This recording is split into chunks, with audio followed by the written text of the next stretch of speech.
지난 시간에 했듯이 여기 상품이 쭉 있다고 20m의 아마포 그 다음에 한 개의 저고리 뭐 얘가 쭉쭉 했는데 이것이 기타 해가지고 이래가지고 금 이온스의 금이야. 이온스의 금이고 이온스의 금을 지금 우리가 그냥 이온이라고 표현을 했다 이렇게 이야기한다 이 말이야. 그지? 이러면 지금 왜 지금 이온으로 그렇게 금이론스를 이론이라고 부른다 하는 거는 그 사회에서, 그지? 그 사회, 국가에서든지 뭐 이래가지고 이거는 합의를 받아 그냥 그렇게 했는 거라고. 금이론스가 이론이라 하는 건 아무 문제가 없어요. 전혀. 국가가 그냥 선언을 한다 이 말이야. 우리도 마찬가지야, 이거.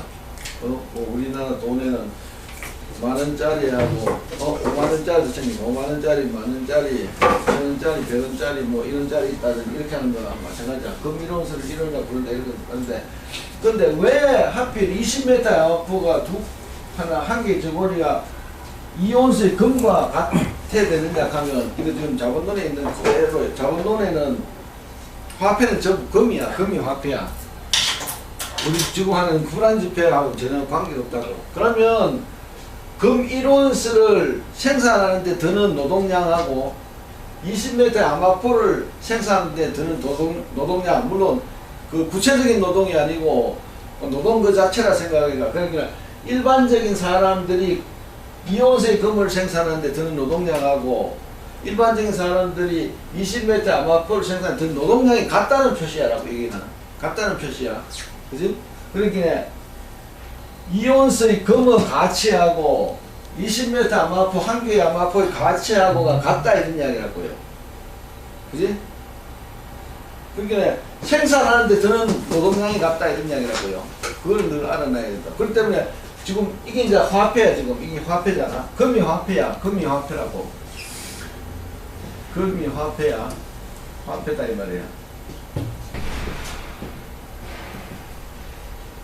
그러면 이 금이 여기에서 어떤 역할을 하냐 하면 여기에 있는 가치들을 표현해 주나. 금이 여기에 있는 상품들의 가치를 금으로 지금 표현을 해 준다 했고요. 그래서 그거를 지금 책에서 가치의 척도, 화폐는 가치의 척도다 이렇게 이야기한다고. 딴 말이 아니야. 그냥 이 상품들은 자기의 가치를 화폐로 표현을 한다 이렇게 이야기하는 거야. 그지? 그러고 내가 지난번에 이야기했잖아. 이 가격이라 하는 것은 상품의 가치하고 화폐의 가치하고를 비교한 거다 이 말이야. 다시 말해주면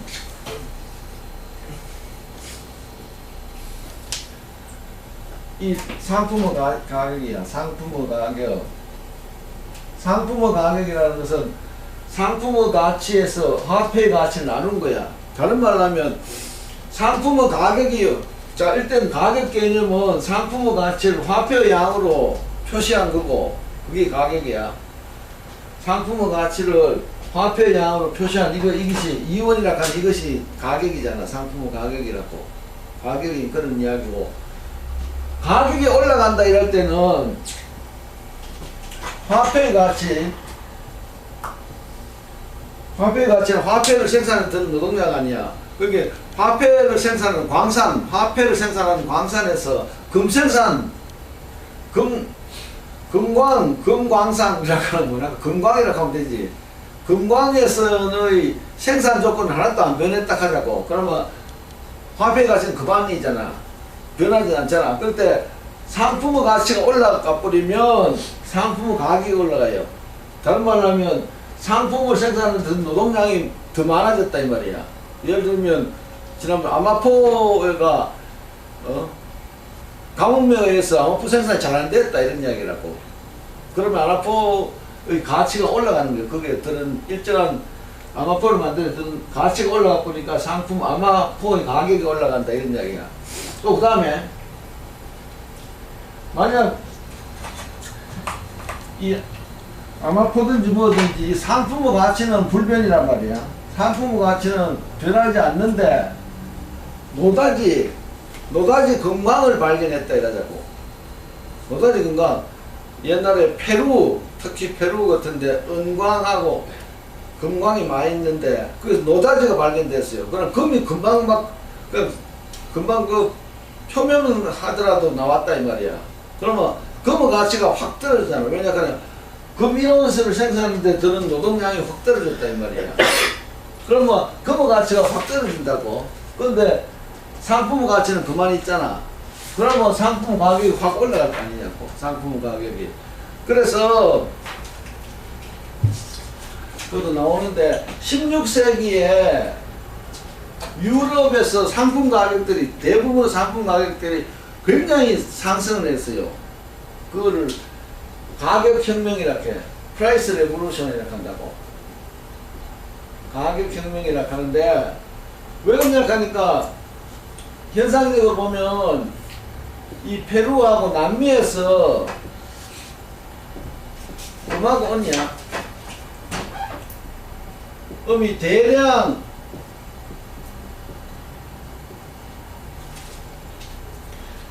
남아메리카로부터 금, 은, 카는 그 화폐야, 그지? 화폐가 대량으로 유럽에 유입이 했고, 그거와 관련해가지고 상품들의 가격이 굉장히 올라갔다고요.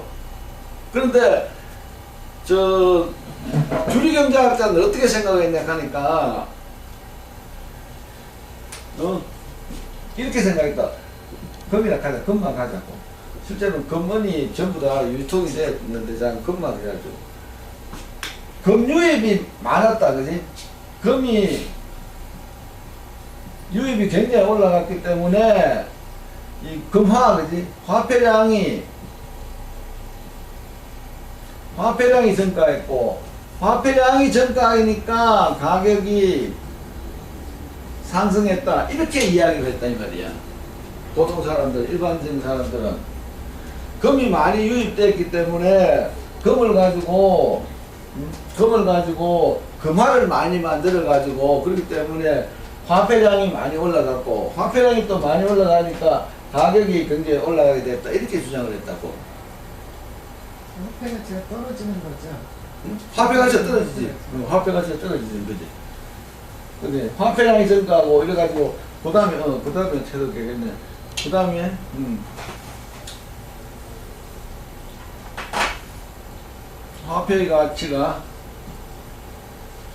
화폐의 가치가 떨어지고 그러니까 상품 가격이 상승했다 이렇게 주장했다 이 말이야.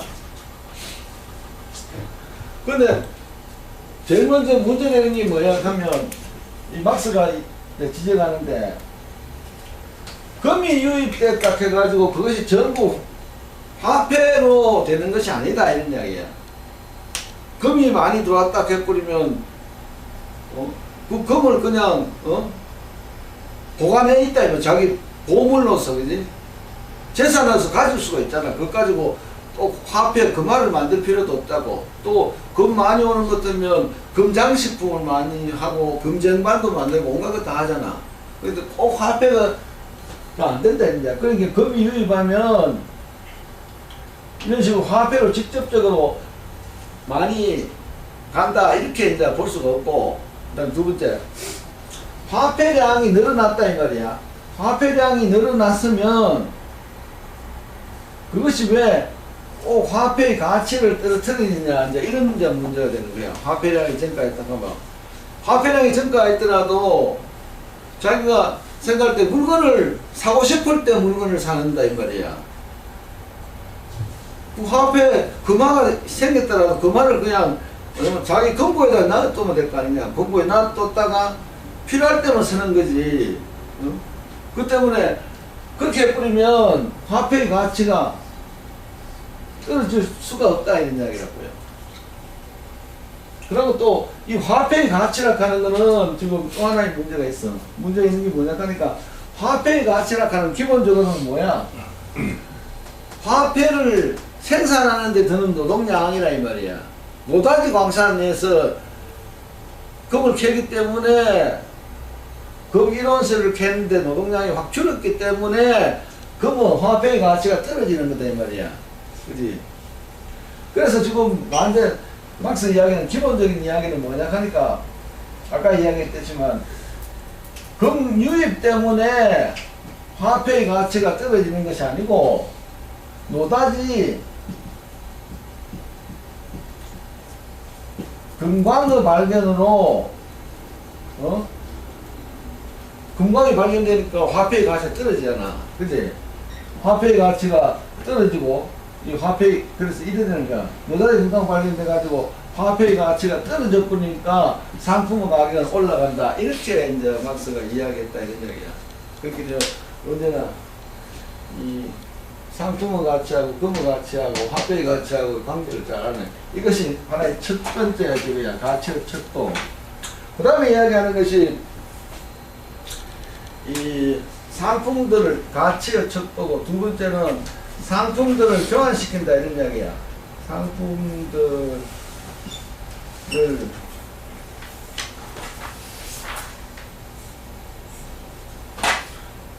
상품들을 교환을 매개한다 이런 이야기인데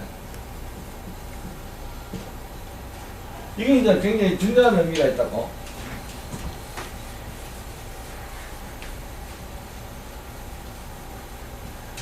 이제 화폐가 나타내 뿌리면 물물 교환을 안 한다 이 말이야. 물물 교환을 그렇게 해봐.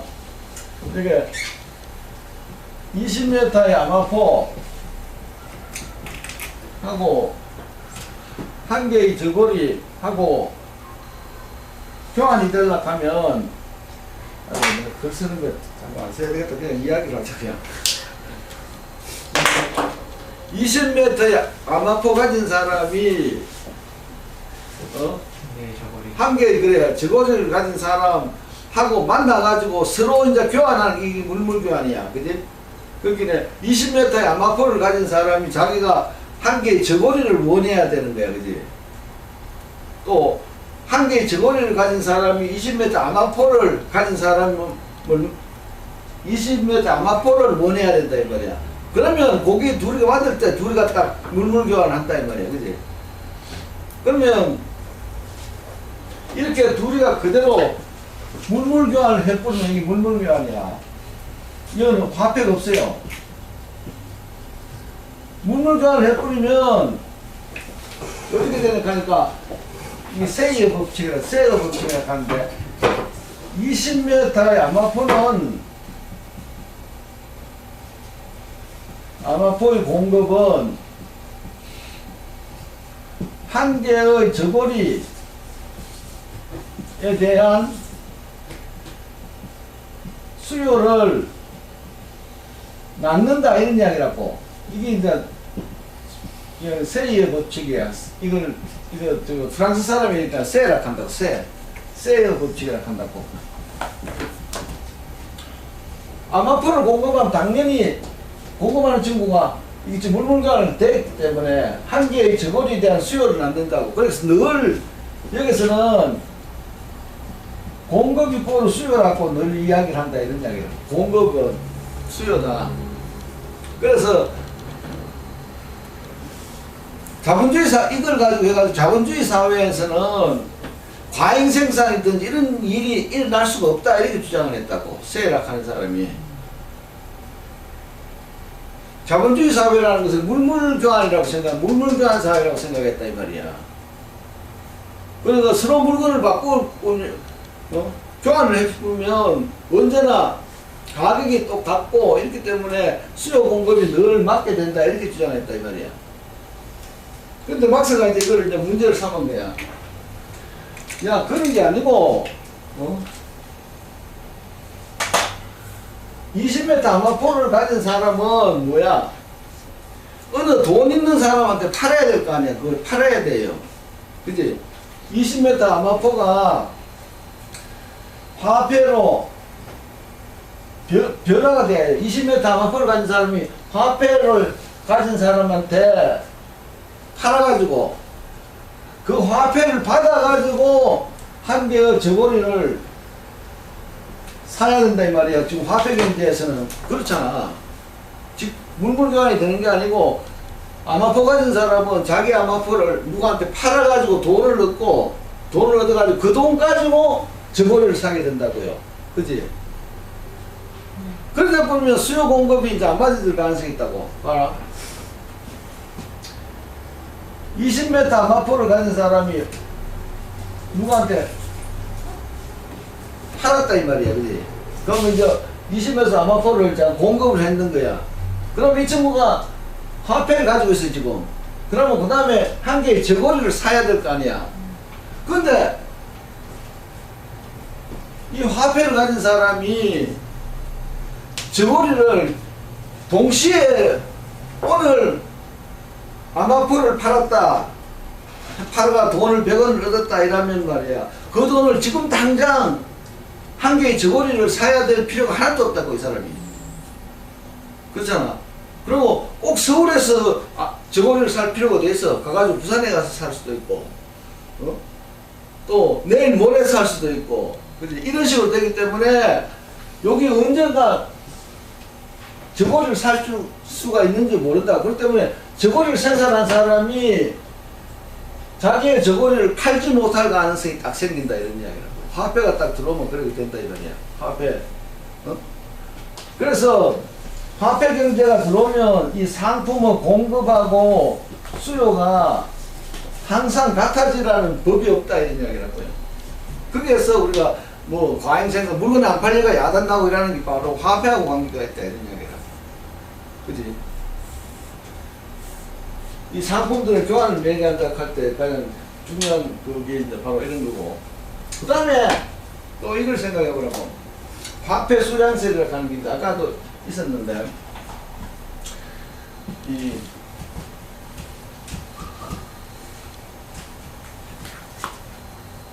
하루 동안 물건을 팔았다 해가지고요. 물건을 팔았어요. 물건을 팔았는데 그 동네에는 화폐가 100원짜리 뿐이 1000원짜리 뿐이었다 해가지고. 그지? 그러면 외상 거래는 없는 거야. 돈 주고 판다 이렇게 되면 상품이 가격이 봐라. 예를 들면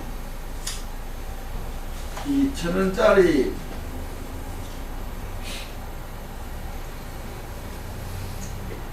짜리인데 이게 이제 뭐 어떤 상품이라 하자고.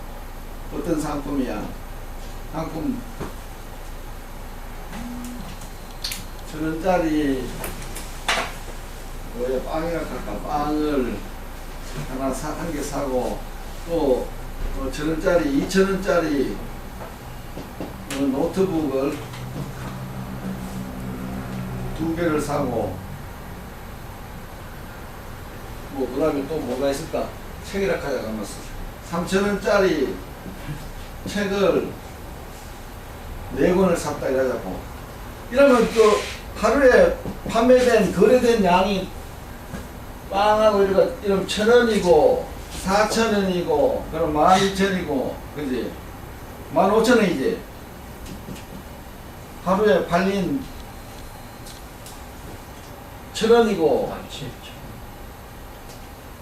17,000원이지. 그러면 17,000원? 어? 맞지? 12에다가 17,000원이지.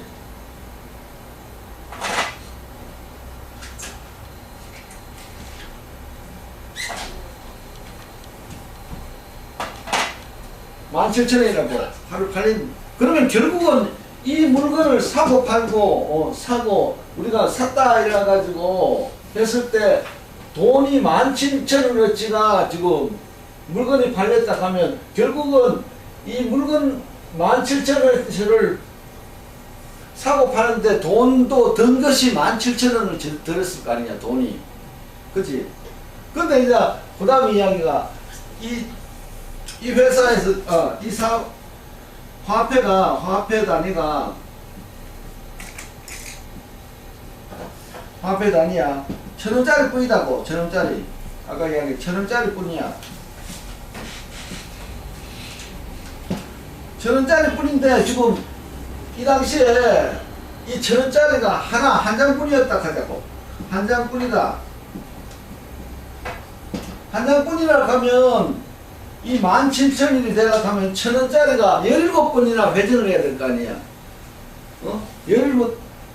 17번이나 돌아다니면서 해야지 1,700 거니까 이 1,000원짜리에다가 곱하기 17회 회전을 하면 17,000원이 되잖아. 그런데 한 장뿐이 아니고 그 사회에 화폐가 한 10장 있었다 하자고. 10장. 그치? 10장 있었다 그러면 딱 안 맞아 들어가네. 17장이나 할까? 17장이나 하면 한 번만 해보면 되네 또. 그러니까 이걸 고치자. 이게 두 개라 하자. 그러면 자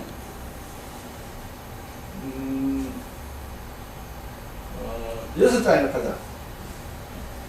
6장이 있었다 하면 이걸 하려고 하면 6장이 있다 하면 뭐야? 벌써 이 돈이 1,000원짜리에다가 6장이 지금 이 사회에 지금 6장의 돈이 있는 거야. 그럼 이걸 내가 이야기하는 게 뭐냐? 그러니까 내가 이 친구한테 돈을 주고 물건을 사면 이 친구가 그 돈과 또 물건을 사고 이래가 그 돈이 자꾸 돌아다니는 거야. 그래가지고 18,000원이 된다 이런 이야기를 해요. 그러면 지금 6장에 6,000원이 이제 그 사회에 돈이 있는 거야. 그러면 몇 분 하면 회전을 3회전을 해버리면 그러면 3회전을 해버리면 18,000원이 되는 거 아니냐고. 그지? 회전. 그지? 내가 자꾸 어렵게 쓰는 거야. 자, 가만히 있어봐. 그게 한번.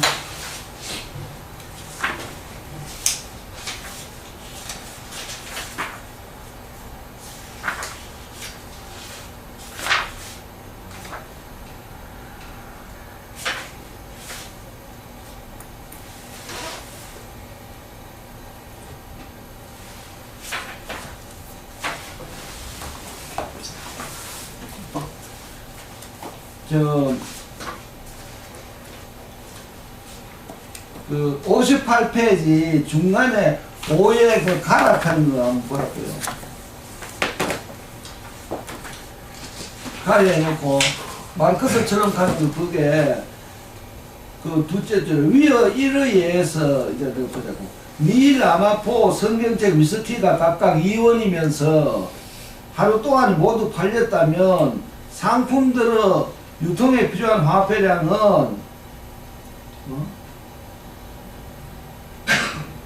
2원짜리 4개인데 이게 지금 이렇됐다 이런 이야기라고요. 2원짜리는 그 소유자를 5번 바꾸면서 4번 회전됐다 이런 이야기야. 처음 화폐 소유자가 밀 생산자에게 밀을 사고 돈을 줬어요. 그럼 그 밀 생산자가 그 2원짜리를 아마포 생산자한테 주고, 또 아마포 생산자는 성경책을 사가지고 성경책 생산자에게 주고, 성경책 생산자는 위스키 생산자한테 2원을 줬다 이 말이야. 그러니까 4번을 회전을 했다고요. 그지? 그래서 2원짜리 4개인데 4번 회전했기 때문에 화폐 필요량, 유통에 필요한 화폐 필요량은 얼마다 이렇게 나오는 거야. 그래서 지금 어떻게 생각하니까 이런 가격 곱하기 유통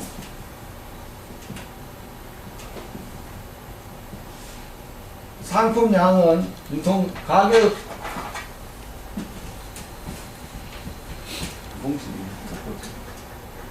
유통 상품량은 그 다음에 화폐량 곱하기 이 화폐의 유통 횟수 혹은 유통 속도라 한다고. 유통 횟수 하고 하면 늘 이렇게 같다 이런 이야기라고요. 그러니까 그지? 화폐량이 지금 여기서는 한 장 뿌리니까 1,000원 있잖아. 1,000원에서 뿌리면 이 화폐가 18분을 유통을 해야지, 18분을 유통을 해야지 18,000원이 된다. 이건 가격 곱하기 상품량이잖아. 그지? 이 상품량을 유통시키기 위해서는 이만큼의 화폐가 필요하다. 이런 이야기라고요. 이게 막스가 이야기하는 거야. 거기서 이걸 공식으로 쓰면 가격을 P라고 하고 상품 유통량을 T라고 하고 이걸 화폐량을 M이라고 하고 화폐 유통속수를 V라고 하면 P 곱하기 T는 언제나 같다 이 말이야. 언제나 같다 이렇게 되는 거야. 그래서 막스는 이걸 어떤 식으로 이걸 그냥 설락하면 화폐량은 결국 P하고 T하고를 곱하고 V로 나누면 되는 거 아니야. 요거를 펴버리면 그지? 그러니까 요건 막스 이 의미에서는 요렇게 되는 거야. 이 상품량을 유통시키기 위해서 화폐가 얼마나 필요하냐 이러면 이 상품 가격 전체 그날이나 그달이나 한 달 동안 팔린 상품 가격 전체에다가 이 화폐가 얼마나 유통되느냐, 얼마나 빨리 유통되느냐, 그걸 해버리면 화폐량이 나온다. 이렇게 되는 거야. 그런데 화폐 수량설이라고 하는 건 뭐냐 하니까, 화폐 수량설이라고 하는 건 오히려 이게 가격을 여기다 앞에 놔뒀단 말이야. 가격을 이렇게 앞에 놔두고, 그러면 이건 T지, MV지. 이렇게 됐다. 이런 이야기라고요. 지금 가격이 어떻게 결정되느냐 이렇게 이야기를 했다고요. 그러니까 이거는 화폐량이에요. 화폐량하고 화폐 유통 횟수하고. 그런데 보통 가정을 할 때 화폐 유통 횟수는 주어져 있다. 뭐 10번이면 10번, 3번이면 3번, 그 사회의 관습에 따라서 주어져 있다. 이렇게 생각을 해버려요. 주어져 있다. 그러면 어떻게 되니까 그러니까 변수가 요거야. 화폐량이 많아져 버리면 유통 상품량이 주어져 있을 때 화폐량이 많아지면 가격이 올라간다. 이렇게 된다고. 이게 화폐 수량설이야. 화폐 수량설. 아까 이야기했던 거랑 똑같은데 사실은. 화폐 수량설은 화폐량에 따라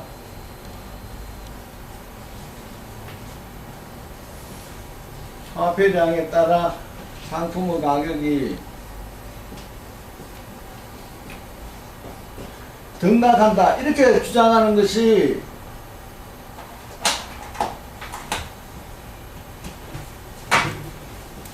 오르고 내린다 이 말이야. 이렇게 주장하는 것이 화폐 수량설. 우리도 보통 그렇게 생각하잖아. 화폐가 너무 많으면 물가가 올라가고 화폐가 적으면 물가가 떨어진다. 자꾸 이렇게 생각하는데, 이거는 막스 생각에서는 특히 건보리 제도 하에서는 이런 식으로 이 자체의 그거는 언제나 항등식이기 때문에 이걸 가지고 이런 식으로 인과관계를 낼 수가 없다 이런 이야기라고요. 그래서 막스가 늘 이야기하듯이 이 공식은 그냥 이와 같은 상품량을 유통시키기 위해서는 얼마나 많은 화폐량이 필요할까, 이것만 알면 되는 거지. 화폐량이 많아졌다 해가지고 가격이 오른다, 이런 거하고는 연결이 안 된다. 지금 이렇게 지금 주장을 한다고. 그래서 이거는 아까도 이야기했지만은 화폐량이라는 것이 왜 화폐량이 증가하느냐 이에 대한 이야기. 그러고 우리도 지금도 그렇게 생각한다고. 특히 만약에 불황 같은데, 요새 진짜 불황이잖아. 이때는 화폐를 엄청나게 찍어내더라도 그 돈이 갈 데가 별로 없어요. 어디 가지를 않는다니까. 전부 실제로는 은행에 많이 들어가 버려요. 요새는 우리 돈 많으면 전부 저거 한다고 주식한다고 전부 그 안에 들어가 버리고 그래 버리기 때문에 실제로의 물가라는 하는 것에는 큰 영향을 미치지 않는다 이런 이야기라고요. 또 그러고 네, 요새는 가정의 금고를 두고 화폐를 그 안에다가 넣어둔다 그러더라고요. 은행 이자도 비싸지 않아요. 그렇긴 해. 집안에 현금이 이렇게 많대요. 그런 거예요. 자, 그래서 이 화폐 수량설은 사실은 맞지가 않다 이제 이런 이야기. 그리고 보통 때는 또 화폐가 많이 나가면 그걸 가지고 직접 생산을 하는 사람도 많이 있거든. 화폐를 가지고 그렇게 다시 말하면 이자율이 떨어뜨리고 이럴 때 정부가 원하는 건 뭐냐? 이자율이 떨어지면 기업가들이 은행에 가서 돈 많이 찾아와 가지고 투자를 해 가지고 생산 확대해 가지고 하라고 이렇게 이제 하는 거란 말이야. 그 때문에 꼭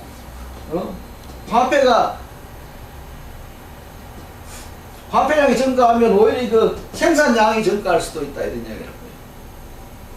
그 때문에 화폐 수량설은 옛날에는 굉장히 적을 많이 했는데 요새는 이 화폐 수량설에 대한 믿음이 많이 적어졌다 이렇게 이제 생각하면 된다고. 그런데 이 화폐 수량설 이 특히 지금 막스 시대에 문제가 된 건 아까도 이야기했지만 자꾸 화폐 수량설을 이야기하는 사람들이 이 화폐라 하는 것이 금이라 하는 것 사실을 자꾸 잊어버리고 화폐라가 아무 가치도 없다든지 이런 생각을 자꾸 하기 때문에 문제가 생겼다 이렇게 보면 된다고. 이 금이야 금이라는 거 가치가 엄청나게 있는 거다 이 말이야. 그렇기 때문에 금이라는 게 금화가 많이 저거를 발행이 되면 그 금을 필요할 때만 쓰지 안 그러면 금고에다 잡아 넣어버리면 된다 이 말이야. 근데 지금까지 불안지폐 하에서는 문제가 달라져요. 불안지폐 하에서는 이건 종이 쪼가지 않아. 그래도 이거를 보관한다 하는 게 사실은 굉장히 의미가 없을 때도 많다 이 말이야.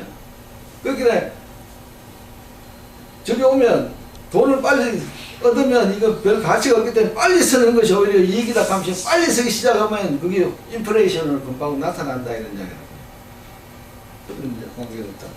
그게 이제 두 번째. 그 다음에 지불수단으로서 기능이라 하는 게 있는데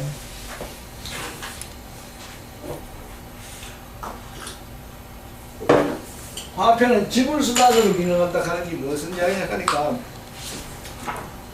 외상을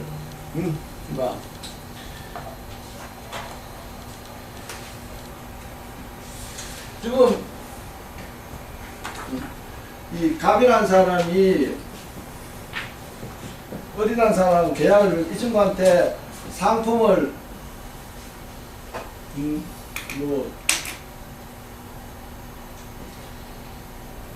X개를 오늘 팔았다 이 말이야.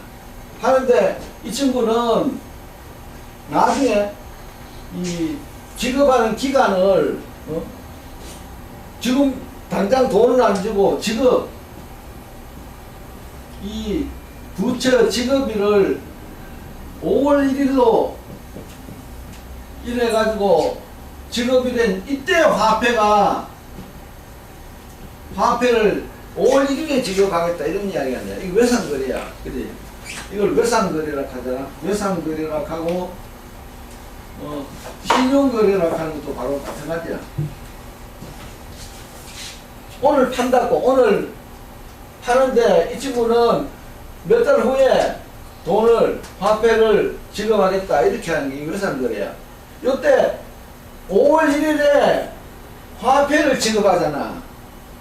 그러니까 화폐가 지급수단으로 쓰인다. 다시 말하면 채무를 청산하는 수단이야. 그지? 채무를 갚는 수단으로 쓰인다. 이제 이런 이야기라고요. 이렇게 돼버리면 어떤 게 발생할 수 있느냐 하니까 이 갑은 말이야 5월 1일까지 돈을 못 받잖아. 그렇기 때문에 요새는 어떻게 되냐 하니까 을한테 적을 받아요. 수표를 받는다 이 말이야. 수표나 음을. 수표음을 지급일이 5월 1일인 수표음을 언로부터 받아요. 그래가지고 갑이 이 수표를 병이라는 사람한테 주고 갑도 외상으로 상품을 무슨 상품인지 모르지만은 Y계를 사는 이런 경우가 있다 이런 이야기라. 그지? 수표음이 화폐 대신 수표음이 돈다 이 말이야. 그러면 갑이 그 수표를 병에게 주고 자기도 상품 병으로부터 상품 Y계를 외상으로 산다 이런 이야기라고요. 그래서 만약 이제 5월 1일이 됐다 해가지고 이 친구가 지금 수표를 5월 1일자 지급하는 음수표를 가져서 병이 5월 1일에 어렵게 5월 1일에 수표를 주면서 현금을 받으면 이제 끝이야. 현금 화폐를 받으면 끝이 난다고 모든 게 세트가 됐다 이런 이야기야. 근데 이게 이제 화폐 지불 수단이야. 그런데 만약 5월 1일에 가가지고 수표를 병이 어렵게 수표를 제시해가지고 돈 내라 하는데 병이 돈 없다 이러잖아. 그럼 어떻게? 얼은 저거잖아. 파산하는 거 아니야.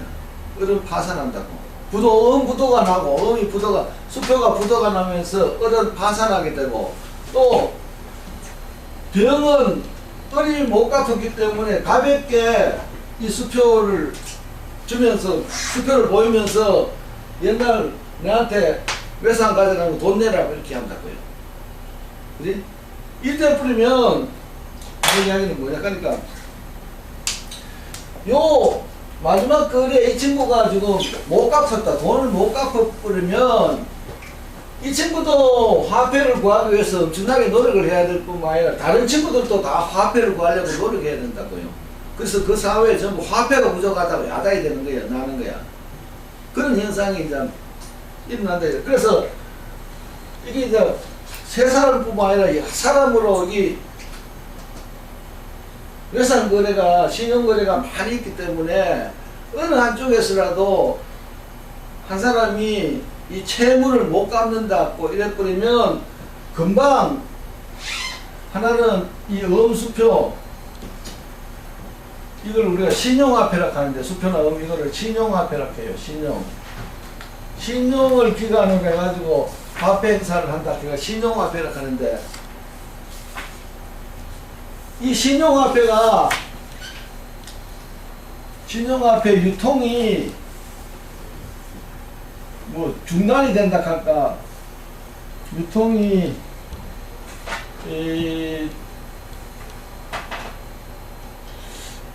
중단된다. 이게 조금 너무 심하지만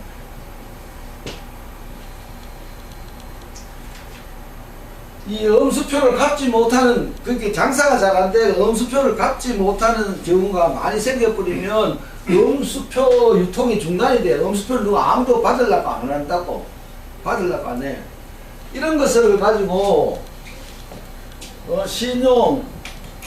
신용공황이다 이렇게 이야기한다고.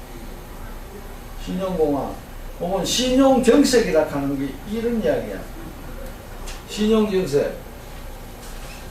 그럼 모두가 화폐를 요구한다 이 말이야.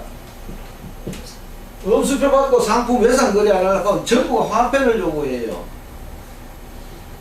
그리고 뭐 화폐가 그렇게 많으냐 이 말이야. 음수표가 대신하든지 음수표 싹 없어지고 지금 화폐를 하려고 하면 화폐가 엄청나게 필요하게 된다고. 이걸 화폐 공황이라고 해요.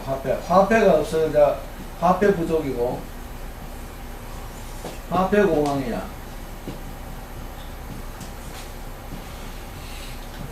그러면 모두가 이제 은행에 가서 예금 자기 예금 가지고 있으면 예금을 전부 찾아낼 거 아니냐고. 그지? 예금을 다 찾아낸다고.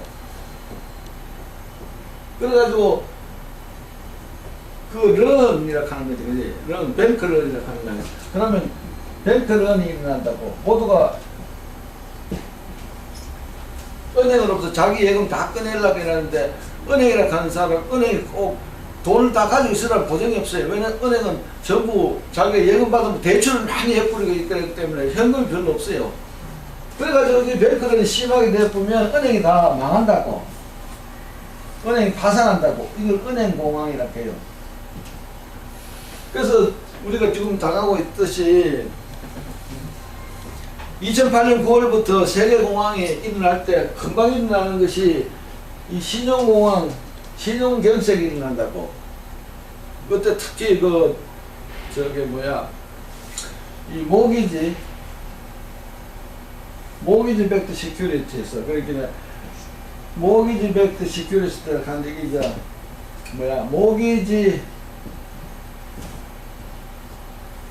모기지 담보 정권. 이 정권이 값이 모기지 담보 정권이니까 모기지로부터 이게 뭐냐 그러니까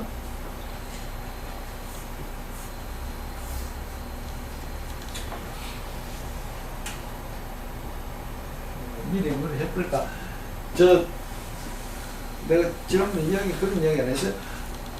지금 어때 주택을 구매자가 있다고. 주택 구매자가 있고 은행이 있다 이 말이야. 그러면 주택 구매자에게 모기지 대출을 해줘요. 20년 내지 30년 갚을 모기지 대출을 해준다고. 그러면 주택 구매자가 보통 30년이야. 30년. 30년 동안 원금하고 이자를 상환한다고. 원금하고 이자를 상환해요. 이것이 기본적으로 주택 구매할 때 외국에서는 늘 하는 거야. 뭐 우리나라는 12년 동안 서울에서는 12년 동안 월급 하나도 안 쓰고 12년 동안 모아야지 집을 살 수 있다 하잖아. 그리고 뭐 죽을 거는 거지 어떻게 해. 그런 게 아니고 여기서 외국에서는 30년 동안 원금 이자를 조금씩 갚는 그런 모기지 대출을 한다고요. 이게 지금 2008년 9월에 일어났던 일이야. 그런데 이 은행은 이렇게 모기지 대출을 해준 거를 이 서류를 말이야. 이 30년 동안 이걸 상환한다 하는 이 서류를 이 큰은행에다가 팔아요. 이걸 판다고. 그럼 큰은행은 30년 동안 원금 이자를 받는다 이래가지고 이 친구한테 할인된 돈을 준다고. 이거 30년 동안 원금 이자를 받는 거지 그 권리를 이 친구한테 판다 이런 이야기라고요. 그러면 이 친구가 그 디스카운트 해가지고 돈을 주면 이 은행은 또 다른 주택 구매자에게 또 그 돈 가지고 이제 모기지 대출을 막 해주고 이런 거야.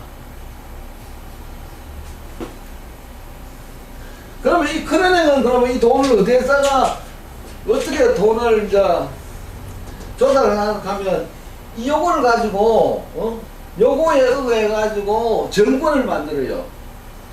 그지? 그러면 매년 원금 이자가 얼마가 나온다 이게 나오잖아 이게. 그러면 그거를 근거로 해가지고 정권을 만든다 이 말이야. 그게 이거야. 모기지 담보 정권이야. 이 친구가 큰은행은 모기지 담보 정권이야. 모기지 백트 시큐리티 팔아가지고 투자자야. 세계 각국 투자자에게 판다 이 말이야. 그 근거는 뭐냐 하니까 30년 동안 원금 이자가 얼마씩 들어온다는 그거를 근거해가지고 그렇게 내가 뭐 매년 예컨대 뭐 10,000원을 받을 수 있다. 30년 동안 뭐 10,000원을 받을 수 있다 하면 그 10,000원 내 근거해가지고 내가 이 정권을 만든다 이 말이야. 정권을 만들면 그게 예컨대 10만원이 되든지 뭐 이렇게 가지고 그게 나올 거다고. 근데 이 정권 값은 실제로는 시장의 금리하고 굉장히 관계가 있어요. 근데 지금 문제가 된 게 뭐냐 하니까 이 은행들이 주택 구매자에게 주택 금융을 해주는데 나중에 가서는 어떤 사람에게 주냐 하니까 이 사람들 굉장히 못 사는 사람들한테 해줬다 이 말이야. 굉장히 못 사는 사람한테 주택 융자를 해줬는데 굉장히 못 사는 사람한테 해줬는데 이 친구들은 실제로는 원금과 이자를 갚을지 안 갚을지 모르는 사람에게 막 해줬다 이 말이야. 왜냐하니까 이 친구들 해줬고 나면 이걸 큰은행에 팔아뿌리고 돈만 받으면 되니까. 그리고 또 큰은행은 그걸 기본으로 해가지고 이 정권만 아니라 투자자는 뭐 은행들도 있고 투자신탁도 있고 보험회사도 있고 또 연금기금도 있고 온갖 사람들 다 있어요. 근데 이 친구들 해준게 이제 여기서 문제가 된 게 뭐냐 하니까 그거를 신용이 굉장히 없는 사람이야, 그지? 비우량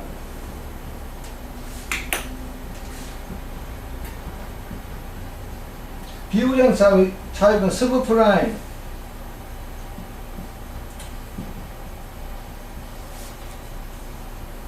뭐 차이가 볼로와 해야 된다. 비우량 차입자에게 해줬다 이 말이야. 우리나라 우리나라 그 김대중 대통령 시절에 은행에서 말이야, 아니면 정권 카드 회사에서 거리에 나가지고 아무한테나 카드 막 발행했잖아. 그거 똑같은 거야. 모든 아무한테나 집 사라, 집 사면 우리가 돈 대주겠다 이렇게 다 해줬다 이 말이야. 그런데 알다시피 이 비우량 차입자한테 돈을 구워주려고 하면 이자율이 엄청나게 높다고. 알죠? 높은 이자율을 요구를 해가지고 지금 30년 동안 원금 이자를 갚게 했다 이 말이야. 그러니까 이 MBS가 엄청나게 높은 이자율을 가지고 있는 거야. 높은 수익률을 가지고 되어 있다 이 말이야. 기본적으로. 그러니까 비싸게 막 팔렸다 이 말이야. 그 투자자들이 그걸 많이 샀어요. 그래가지고 큰은행이 돈을 줬잖아. 그러니까 이런 식으로 계속 했다고. 그런데 이 사람들이 그 사이에 신자유주의하에서 실업자가 많이 생겼, 직장이 막 없어졌다고. 그리고 실업자가 많이 생겼잖아. 그러다가 또 두 번째는 임금이 많이 깎였다 이 말이야. 임금이 뭐 저거 있잖아. 정규직 아니고 비정규직하고 그다음에 하긴 온갖 해가지고. 그래서 이 친구들이 30년 동안 원금이자를 상환한다 하는 거를 하지 못하고 한 3, 4년 하다가 그만 그걸 파산이지. 상환을 못했다. 그러니까 이 MBS 값이 똥값이 돼버린 거야. 돈을 못 받으니까. 그래서 이 투자자들이 전부 망한 거야. 투자자들이. 그지? 그래서 투자자들이 이제 망할 가운데서 이제 중요한 것이 다른 은행에다 자기들끼리 은행들끼리도 돈을 구워주지 않는다 이 말이야. 하도 이게 엉터리가 됐기 때문에 그 모두 겁이 나가지고 구워주지 않는 거야. 그러니까 신용이 완전히 경책대가 신용공황이 생겼어요. 근데 화폐가 돼 있어. 화폐 조은행에서 그걸 당장은 처음에는 몰라가지고 찍어내지도 안 하고 그냥 있었잖아. 그래서 은행들이 전부 망하고 야단이 났다 이 말이야. 그러다가 이제 나중에 이제 정부가 들어서가지고 은행 구제한다 해가지고 막 돈을 예산으로도 막 하고 또 중앙은행에서 돈 막 찍어내고 이래가 대출해주고 이래가지고 은행들이 막 살아나고 이제 그런 식으로 됐다 이런 얘기야. 이게 이제 그렇기 때문에 화폐가 마지막에 결국 직업수단으로 기능한다 하는 여기에서 신용이라 하는 것이 발생하고 그 신용 때문에 이와 같은 이걸 전부를 금융공황에 갑니다. 이걸 합쳐가지고 은행공황, 화폐공황 이걸 전부 금융공황에 가거든. 금융공황이 일어날 가능성을 가지고 있다 이렇게 이야기하는 거예요. 그게 이제 둘째 거고, 그 다음에는 뭐야, 세계화폐인가?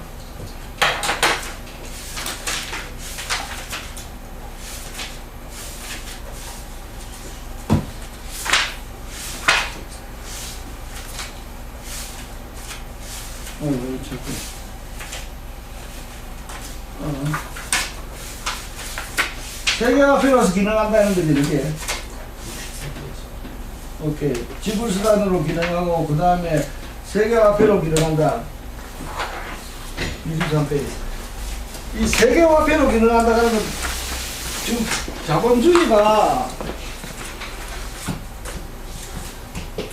자본주의는 사실은 역사적으로 보면 태어날 때부터 사실은 세계 시장을 가지고 있었다고. 그렇잖아. 14세기부터 시작해가지고 14세기, 15세기 뭐 신대를 발견한다고 야단 쳤지. 희망봉을 따라서 떴고 인도도 가고 야단이 났잖아. 그렇기 때문에 언제나 자본주의가 성립은 세계시장이 성립하는 거와 똑같아요. 세계시장 성립하면서 자본주의가 사실은 탄생했다 이렇게 봐야 된다고. 그렇게 되려고 하면 각국 정부에서 만들어낸 금화 그게 똑같지가 않다고. 무게도 다르고 이 동전 이름도 다 달라요. 그 금화 이름도 다 다르다고. 그렇지만은 세계화폐가 되려고 하면 금이라 하는 그런 굉장히 값비싼 그런 금속이 이제 세계화폐로 된다 이런 이야기야. 그 자체가 가치가 있어야 된다. 금화하면 가치가 있잖아. 캐리는데 노동량이 많이 들고 이러잖아. 조금 양이 작더라도 큰 가치를 대표를 하고 그런 식으로 금화가 세계화폐가 된다 이 말이야. 그렇기에 세계화폐라 하는 이야기는 모든 나라 사람들이 그것은 화폐로 될 만하다고 인정해 줘야 돼. 그래서 실질적으로 가치가 있는 거다 이 말이야. 이 금화라 하는 것이 금이라 하는 것이 금이든지 금으로 만든 그 코인이든지 마찬가지로 그래서 세계화폐가 된다 이런 이야기야. 그치? 그래서 실제로는 18세기, 19세기, 그지? 18세기, 19세기 뭐 쭉인데, 19세기 경에는 영국이 세계를 지배를 했다고. 영국이 세계를 지배를 했어요, 영국. 그래서 영국의 파운드 스털링이라는 이 화폐가 세계화폐로 기능했는데 이 파운드 스털링이라고 하는 이 화폐가 사실은 금을 대표했다니까. 무슨 소리냐 하니까 이게 태환지폐였다 이런 이야기야. 태환지폐. 이 종이 지폐야. 이게 예컨대 10파운드 갖고 이렇게 써놨다고. 이러면 여기다 밑에 이 뱅크 오브 잉글랜드에서 뱅크 오브 잉글랜드가 영국어 저거야. 중앙은행이야. 여기다 세웠다고. 이 돈을 가져오면 금 몇 그램을 줍니다라고 딱 써놨어요. 이게 태환지폐야. 태환지폐라고. 요새 우리는 뭐 한국은행과 달러는 전부가 태환이 아니잖아. 그럼 종이통이 되잖아. 그래서 이것이 태환지폐이기 때문에 세계화폐로서 기능을 한다 이런 이야기라고요. 근데 지금은 이제 달라졌잖아. 지금은 이 달러를 하는 게 전부 종이통인데 불안지폐야. 우리나라 한국은행 거나 마찬가지야. 그거를 가져가면 뭐 은행에서 금을 내주지 않아요. 지금 또 지난번에 이야기했던 세계적으로도 마찬가지로 불안지폐야. 이거 가져갔더라도 돈을 안 내준다, 금을 안 준다 이 말이야. 근데 이것이 어떻게 세계화폐로서 기능을 하느냐고. 그 때문에 이럴 때는 엄청나게 국제적인 협조가 굉장히 필요한 상황이다 이런 이야기야. 국제적인 협조. 국제적인 협조가 필요해가지고 지금은 딱 달러만 세계화폐가 되는 것이 아니고 유로도 지금 세계화폐에서 기능을 하고 또 일본 엔도 사용이 되고 위안화도 요새 세계화폐로서 저도 세입을 일했잖아. 이런 식으로 하는데 이렇게 세계화폐 뭐 세계화폐는 안 가고 요새는 저거잖아. 아까 기축통화라고 이야기한 기축통화. 기축통화로서 자기들 간에 가격이 어느 정도 유지가 되게 하려고 하면 엄청나게 국제적인 협조가 필요한 거예요. 지금 금화락하는 물질적으로 균형하다는 게 아니고 이제 국제적인 협조락하는 게 필요한데 사실 이 국제적인 협조락하는 것은 굉장히 어려울 때 지금같이 공항일이나 이럴 때는 각국이 전부 어떻게 생각할까 하면 자기가 살아야 된다. 타인을 희생시키고 자기가 살아야 된다. 이렇게 생각할 때는 국제적인 협조가 엄청나게 안 일어나는 거야. 지금같이 국제적 협조가 굉장히 필요할 때 국제적 협조가 일어나지 않는다고. 그 때문에 지금 경제 자체가, 세계 경제 자체가 지금 점점 혼란에 빠지고 있다. 이렇게 이제 보면 된다고. 오케이? 자, 그 다음에 이제 가서 이제 3편에 넘어간다고. 2편. 화폐가 자본으로 되는, 이제 화폐 쪽 이야기 다 했어. 이제 자본에 대한 이야기라고. 지금 자본이란 뭐냐에 대해서 자, 제2편에서 이제 지금 이야기를 해요.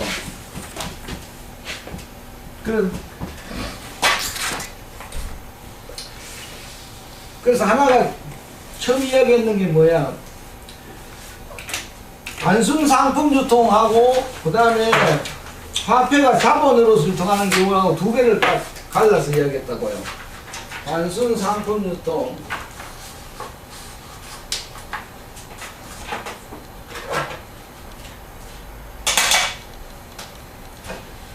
단순 상품 유통하고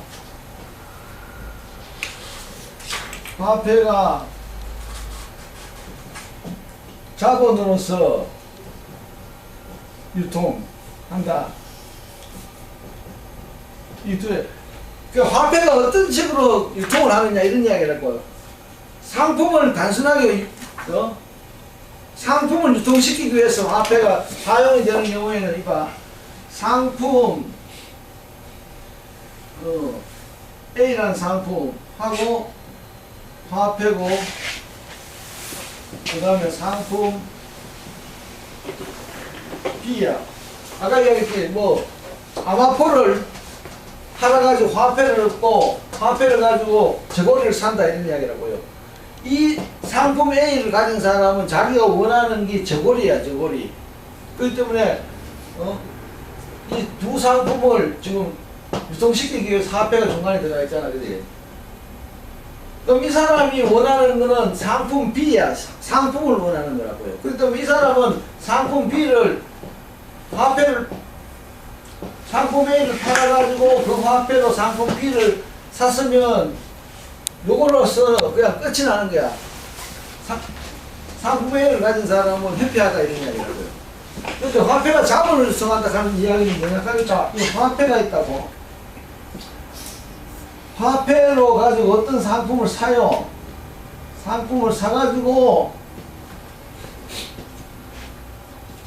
화폐로 지금 여기 그런 화폐로 어떤 상품을 사고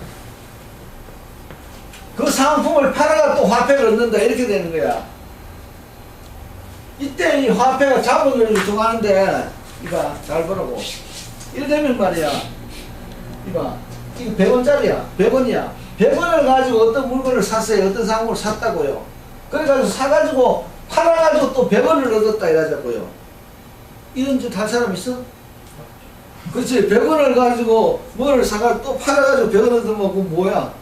자기 시작이 100원부터 시작을 했는데 100원 주고 100원짜리 상품 사가지고 또 100원 이러면 이게 말이 안 된다 이 말이야. 그렇기 때문에 이 공식이 진짜 의미가 있으려고 하면 100원을 주고 100원을 샀는데 100원짜리 물건을 사가 팔 때는 이거야.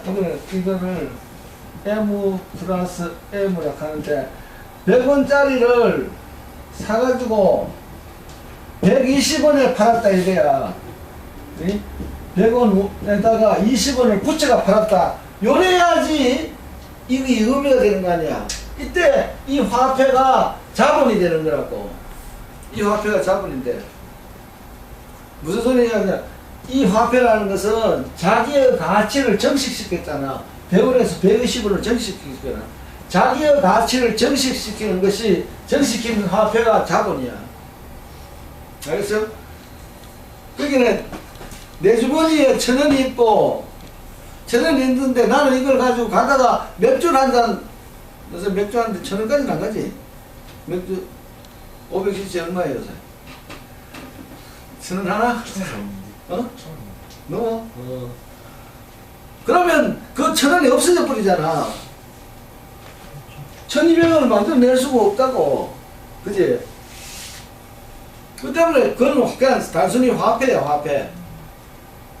화폐고, 누가 100원을 가지고 가가지고 무엇을 사가지고 어떤 책을 사가 남한테 그보다 더 이상 받아버리면 이 화폐가 자본이야. 알겠어요?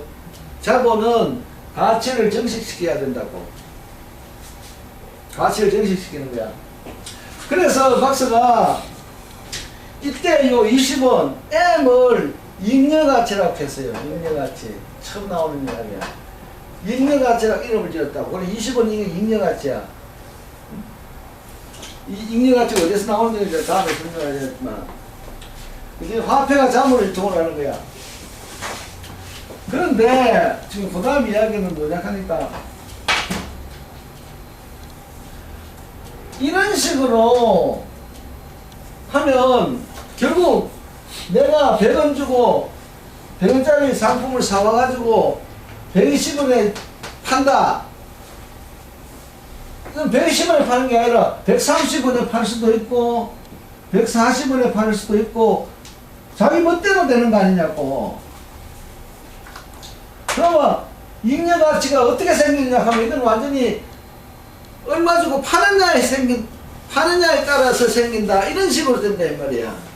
상품을 판매해서 잉여가치가 생긴다 이러는데 이거는 논리적으로 맞지가 않다 이런 이야기라고요. 그래서 이제 막스가 이야기를 하는 거야. 상품을 판매하는 과정에서 상품을 사고 파는 과정에서는 잉여가치 생기지 않는다 이렇게 주장해요. 왜냐하니까 자, 내가 이 친구한테 100원짜리를 120원에 팔았다고요. 그지? 이거는 판매하는 사람이 무슨 권리가 있었다 해잡고 100원에서 120원에 팔았다고요. 그러면 내가 이 친구한테 물건 팔기 전에 딴 사람한테 또 물건을 사야 될 거 아니야. 그럼 이 친구는 또 자기가 100원을 가지고 120원을 내한테 판다고. 그럼 나는 여기서 팔 때는 20원 이익을 보지만 이쪽에서 물건을 살 때는 내가 20원 손해를 보거든요. 그러니까 나한테는 잉여가치가 안 생겼다고. 그지? 그리고 또 하나, 둘이도 마찬가지야. 내가 40원짜리 물건을 말이야 50원 주고 50원에 팔았다고. 그러잖아. 아니 그래 내가 40원짜리 물건을 50원에 팔았다고요. 그러면 나는 10원 이익을 보지만 이 친구는 10원 손해를 보잖아. 그 사회 전체적으로 봤을 때 잉여가치가 생기지 않는 거야. 그러니까 잉여가치가 생긴다 할 때는 진짜 그 사회에서 가치가 잉여가치가 생긴다면 전체적으로 생겨야 될 때를 봐야 된다 이런 이야기라고요. 그렇게 보기 위해서는 결국 물건을 사고 파는 데서 잉여가치가 생긴다 이렇게 말하면 안 된다 이런 이야기야. 그래서 지금 이야기가 이 공식에 모순이 있다, 문제가 있다 이렇게 이제 주장을 했다고. 따라서 이 공식을 상품을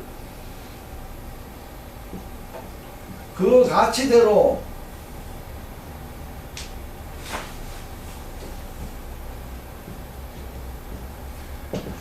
상품을 그 가치대로 매매한다는 그 원칙으로 돌려야 된다 이런 이야기라고요.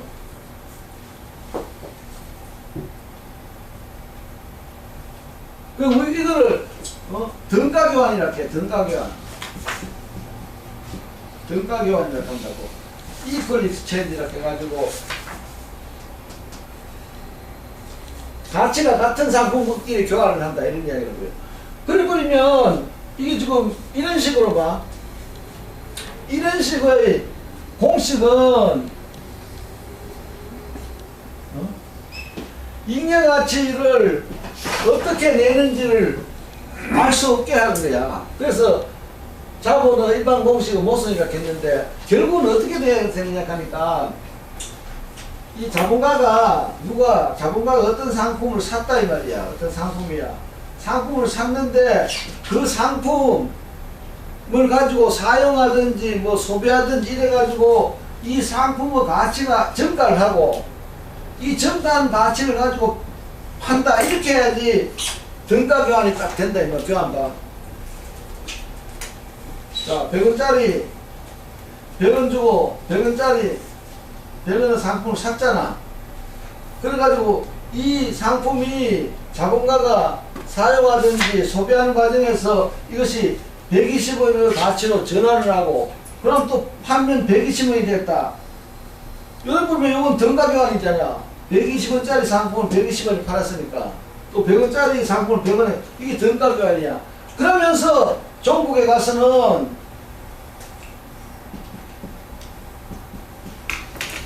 이만큼 잉여가치가 생겼잖아. 20원의 잉여가치가 생겼잖아. 요렇게 이해를 해야 된다 이 말이야. 그러면 이제 문제는 뭐냐 하니까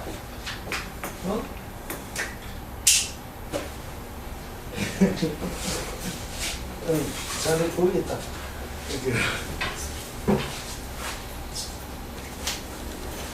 그러면 문제는 뭐냐 하니까 이런 상품이 어디에 있느냐 이런 이야기. 이런 상품이 자본가가 이런 상품을 찾아내야 될 거 아니야. 자본가가 100원 주고 산 상품인데 이걸 자본가가 사용하든지 뭐 소비하든지 그런 과정에서 120원의 가치를 만들어내고 120원의 가치를 만들어내고 생산을 하고 그러면 이 120원의 가치를 팔면 120원 생긴다 이렇게 되는 거 아니냐고. 그래? 그래서 여기서 이 상품이 뭐냐 하니까 당신들 지금 뭐야 상품 가치의 실체가 뭐라 그래서 상품 가치의 실체가 노동이라고 했잖아. 상품 가치의 실체는 노동이야. 어떤 상품을 샀는데 그 상품을 소비하니까 더 많은 가치를 일으킨다. 가치를 생산하는 거 아니야. 그렇긴 해. 이 가치를 생산하는 것은 가치는 노동이니까 노동을 생산하는 게 뭐야? 노동력이잖아. 그래 노동력. 그렇지. 그렇긴 해. 이 상품이 노동력이라는 상품이야. 노동자가 가지고 있는 정신적 육신적 힘이야. 그래서 자본가가 100원을 주고 노동력을 그 가치대로 100원을 주고 샀어요. 사가지고는 일을 시킬 때는 100원 이상으로 일을 시킨다 이 말이야. 이래가지고 그거를 팔아가지고 잉여가치를 얻는다 이런 이야기라고요. 그래서 내가 지난번에도 제일 첫 시간에 내가 이야기를 했잖아. 이게 이제 화폐에 앉아 이거 M 가는 거 무슨 이야기 알겠죠?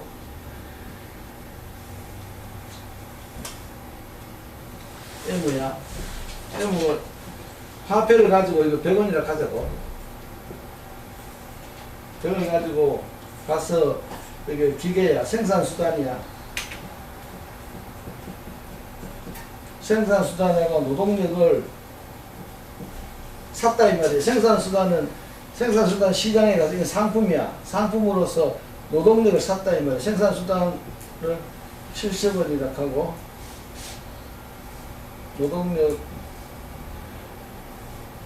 노동력을 30원어치 노동력을 샀다 이런 이야기라고요. 그래가지고 이 프로덕션 프로세스야. 생산 과정에 들어가잖아. 이게 지금 컴퓨터 만드는 동작을 가지고 컴퓨터 만드는 데 필요한 기계 원료를 70원 주고 사고 그 다음에 노동자들 고용을 했다. 고용을 해가지고 이게 노동력을 구매하는 건데 그러니까 임금으로 30원을 줬다 이 말이야. 그러고 나서 노동을 시켰다고. 그러니까 새로운 상품이 나왔는데 이거는 잉여가치를 잉태한 상품이에요. 잉여가치를 잉태한 상품이 나오고 그래서 파니까 이래가지고 여기 잉여가치야.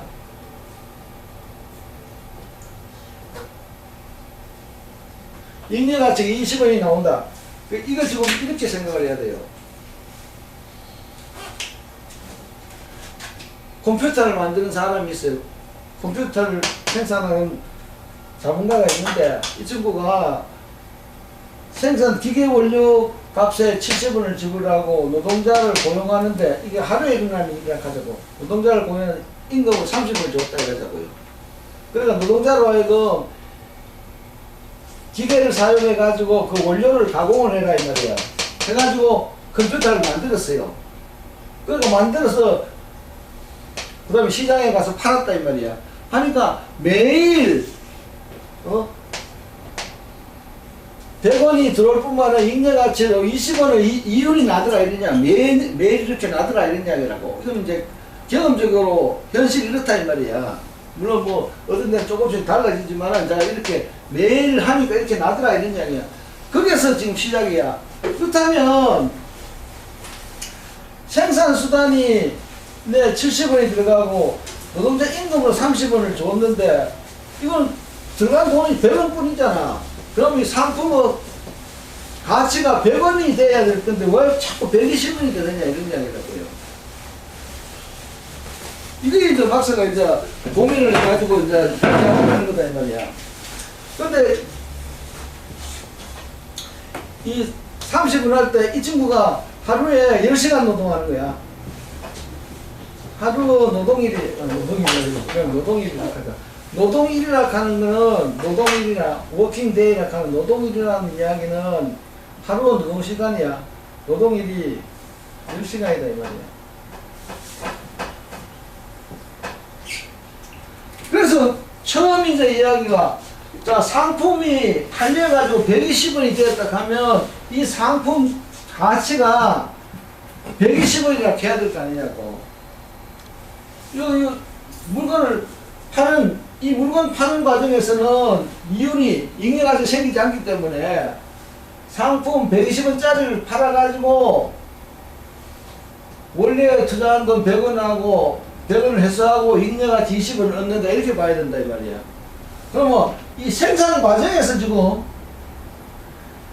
이것이 120원을 만들어냈다 이렇게 되는 거야. 120원의 컴퓨터를 만들어냈다 이런 이야기라고요. 어떻게 만드느냐. 그래서 막스가 이야기하는 게 뭐야. 이 생산수단은 기계나 원료는 다른 회사에서 사온 거라고. 자기 회사에 만든 게 아니고 다른 회사에서 사온 거라 이 말이야. 70원 주고 사왔어요. 그러면 그거를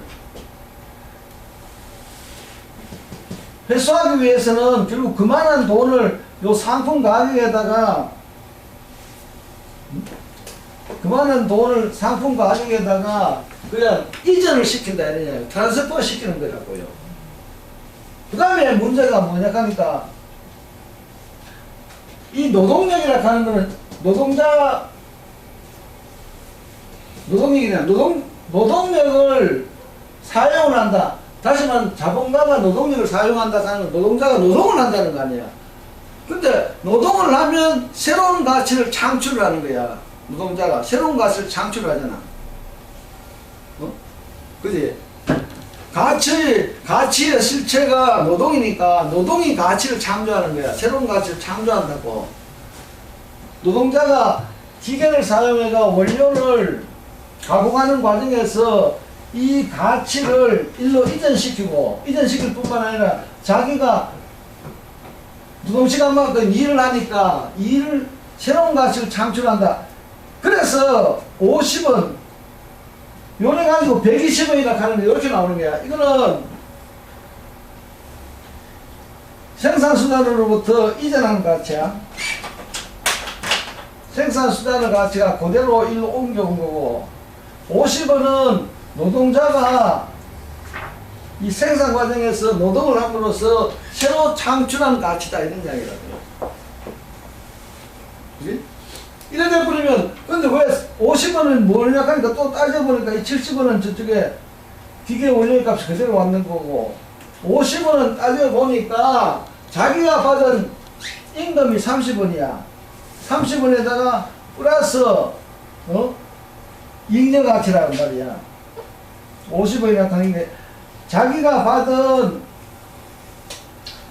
임금 30원에다가 자본가를 위해서 공짜로 일해준 20원이 들어가 있더라 이런 이야기라고요.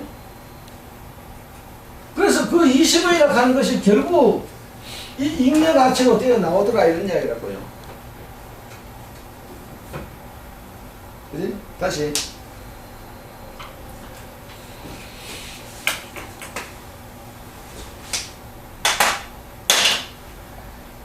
자본가가 100원을 가지고 기계 원료를 사고 또 노동자를 노동력을 구입을 했다고 노동자에게 30원을 주고 하루와 노동력을 구입을 했다고 샀다 이 말이야.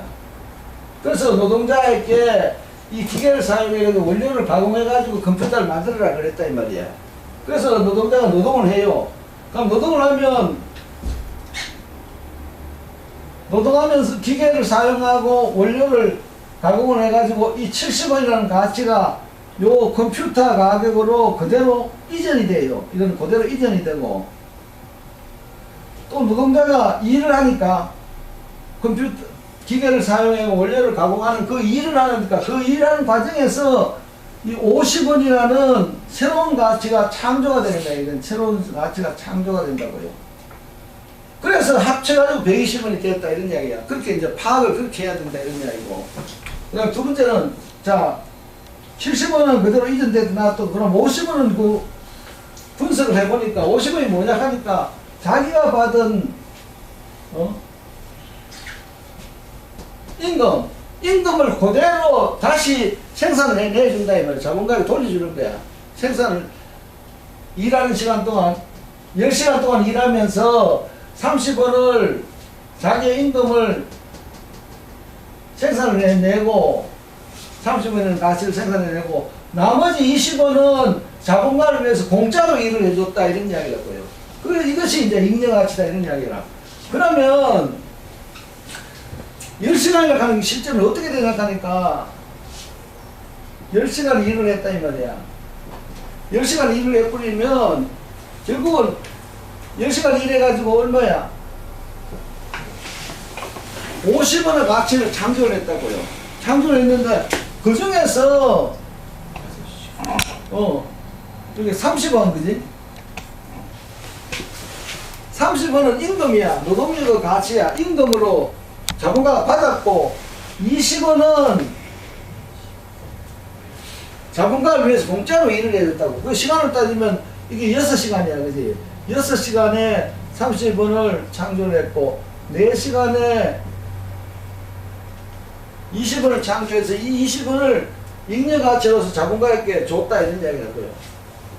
그래서 이 6시간 노동을 필요노동 이렇게 자기가 임금을 받기 위해서 노동을 해야 되는 거 이게 필요노동이고 4시간은 자본가를 위해서 공짜로 해주는 노동 그걸 잉여노동이라고 한다고. 그래서 잉여노동이 결국 여기서 하면 잉여노동이 컴퓨터 중에 일부를 대표하는 거야. 잉여생산물로 나와야 돼 이게. 잉여노동이 잉여생산물로 나오고 이 잉여생산물이 팔려서 잉여가치라는 화폐가 된다 이런 이야기야. 그치? 잉여노동이고 여기는 지금 잉여가치인데 잉여가치고 이거는 임금이고 노동력의 가치고 그 중간에 잉여생산물이라는 생산물 컴퓨터는 형태의 생산물이 나오고 그것이 팔려가지고 잉여가치를 그러니까 뭐 몇 대인가 모르지만 그 중에 잉여노동 대표하는 잉여생산물이 있다 이런 이야기예요. 이렇게 이제 봐야지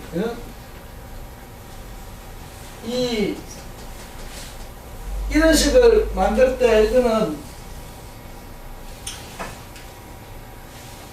꼭 자본가가 상품을 팔 때 자기 멋대로 팔 수가 있다 갖게 되고, 잉여가치라는 것은 자본가가 팔 때 어떻게 파느냐, 얼마에 파느냐에 따라서 잉여가치가 결정된다, 이런 논리가 쓰지만은 이게 한계가 없다 이 말이야. 근데 지금 그래서 딱 보니까 잉여가치라는 것은 잉여노동이 잉여가치가 되는구나 이러면서는 잉여노동에 대한 개념이 딱 나온다 이런 이야기야.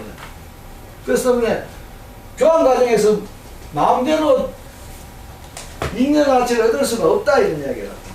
생산 과정에서만 난다 이런 이야기. 그래서 이제 이런 식의 지금 이제 뭐 그것이 지금 이거 생각하니까 좀 자본인단 공식에 제가 공식을 못 쓰리라 하고 됐어요. 그 다음에 이제 76페이지는 이제 문제가 뭐냐 하니까, 그러면 왜, 이 노동력이 상품으로 된다는 것의 의미가 뭐냐, 이런 이야기예요. 노동력이 왜 상품화 되느냐, 이 말이에요. 어떤 사람이 가지고 있는 자기의 육체적, 정신적 힘, 그것을 어떻게 상품으로 팔고 야단하느냐, 이런 이야기야. 그거는 우리가 이야기했듯이, 지난번에 이야기했듯이, 농촌에서 농민들 쫓아내니까 그 땅을 가지고 있다가 쫓아나왔잖아. 쫓겨나오니까 자기가 먹고 살라고 하니 아무것도 없다 이거야. 자기 몸뚱아리 뿐이다 이 말이야. 그래서 자기가 가지고 있는 육체적, 정신적인 힘을 팔아가지고 살아간다. 그 힘이 노동력이 되고 그것이 이제 상품이 됐다. 이제 이렇게 보는 거라고요. 그것은 지난번에도 쭉 이야기한 거야. 그 다음에 77페이지 노동력이란 특수한 상품의 가치야. 노동력의 가치. 보통 우리가 노동력의 가치, 노동력이라는 게 상품이에요. 상품.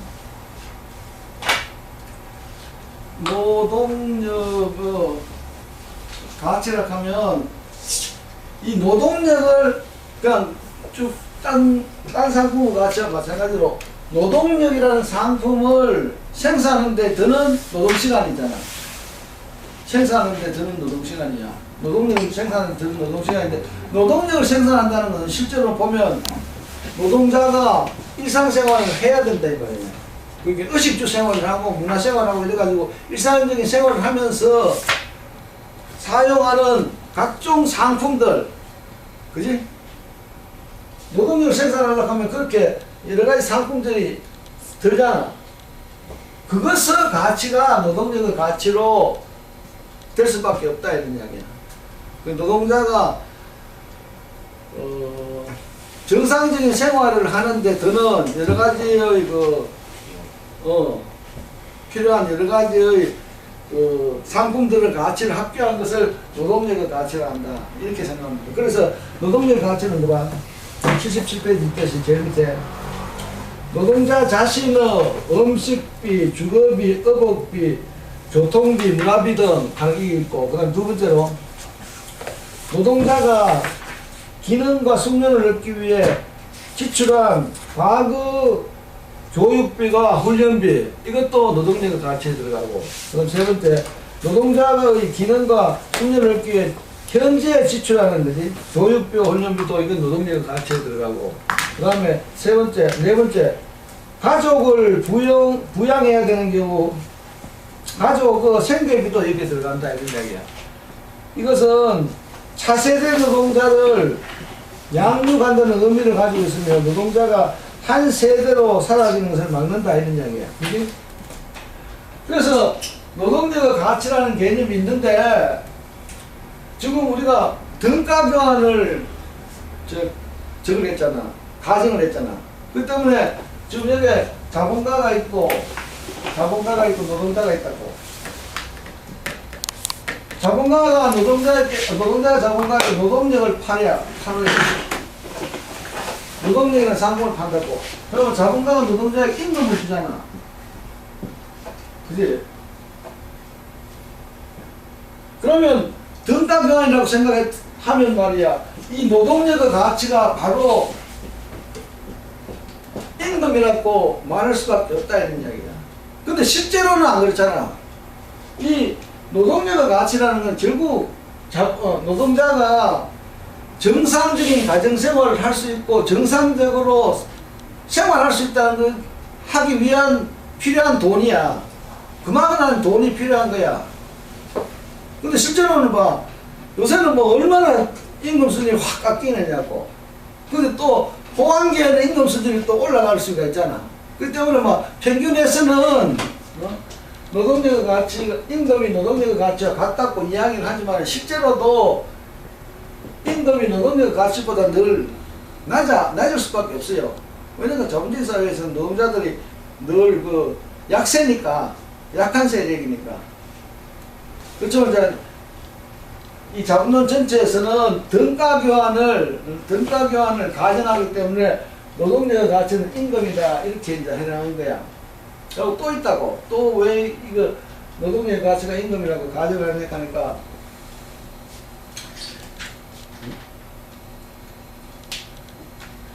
막스가 이 자본론 전체에서 이야기하면서 이렇게 가정을 해놓고도 자본가들은 잉여가치를 얻을 수 있는 방법이 여러 가지가 있다 이렇게 하는 걸 보이는 거야. 우리는 자꾸 생각할 때 자본가가 노동자에게 임금을 자꾸 낮춰가지고 거기에서 잉여가치를 얻는다 이렇게 생각하는데 막스는 그렇게 생각하는 게 아니고 임금을 노동력의 가치만큼 주더라도 봐, 이거 임금을 노동력의 가치만큼 노동력의 가치가 30만원 죽어도 20원을 얻는 거 아니야. 이렇게 할 수 있는 방법을 많이 가지고 있다 이런 이야기라고요. 또 나아가서 노동자들이 자꾸 임금 투쟁만 자꾸 해봐서는 한다 하더라도 자본주의가 무너지지 않는다는 거야. 임금 투쟁을 아무리 하더라도 자본주의는 무너지지 않는다는 거야. 다시 말하자면 이 공장 전체를 노동자들이 차질해가지고 해버리면 임금이라는 형태가 없어져. 사실은 이 공장 주인이 노동자들인데 뭘 임금이고 뭐 그런 개념이 사실은 없고 착취라는 개념도 안 나오잖아. 그렇기 때문에 자본주의를 타도하려고 하면 임금 올리는 데에만 몰두하지 마라 하는 그런 이제 의미도 있다 이렇게 봐야 된다고. 그 다음에 자 이렇게 되면 말이야 노동력의 가치가 임금이야. 그렇다면 임금 뭐 한 시간 임금이든 한 달 임금이든 임금의 크기로 노동자들은 뭐 후생이나 갈까 노동자들 생활 수준